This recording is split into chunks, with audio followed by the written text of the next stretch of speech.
Salut tout le monde, c'est Chloé Rousseau.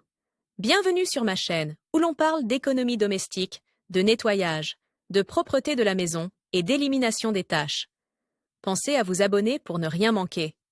Maintenant, allons droit au but avec le sujet de la vidéo Le d'aujourd'hui. nettoyage à sec d'une pièce, sans évier ni robinet, se résume en un mot, poussière. Comme la poussière vole et volette dans l'air, vous devez nettoyer la pièce de fond en comble. Lorsque la poussière tombe, vous pouvez l'attraper et lui montrer la porte de sortie ou l'aspirateur.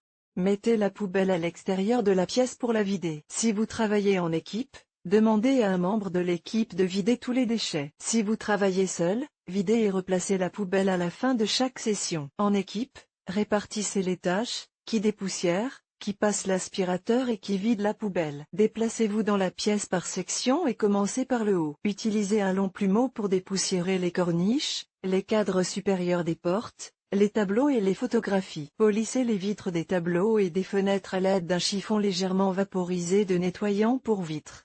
Utilisez une raclette pour éliminer les empreintes digitales. Poursuivez avec les surfaces horizontales. Dépoussiérez les objets décoratifs sur la cheminée, les étagères et les tables, puis la base des objets. Versez un peu de nettoyant anti-salissure sur les rebords de fenêtres. Nettoyez les parties inférieures des meubles et les plinthes. Dernière étape, passez l'aspirateur, et c'est parti. Après avoir nettoyé la pièce de fond en comble, il n'y aura plus de poussière sur les meubles. Passez l'aspirateur sur le sol, du coin à la porte, puis sortez-le de la pièce. Videz et remettez la poubelle en place. Pour finir, rafraîchissez la pièce avec un désodorisant pour qu'elle sente bon lorsque vous la quitterez. Règle de dépoussiérage, ramasser et non disperser. L'objectif numéro 1 est de ramasser la poussière, pas de la répandre. Oubliez de secouer les chiffons à poussière et utilisez-les avec les mouvements calmes et contrôlés d'un praticien de tai chi. Attrapez les grains de poussière et ne les laissez pas s'éparpiller dans l'air pour retomber sur des surfaces déjà propres.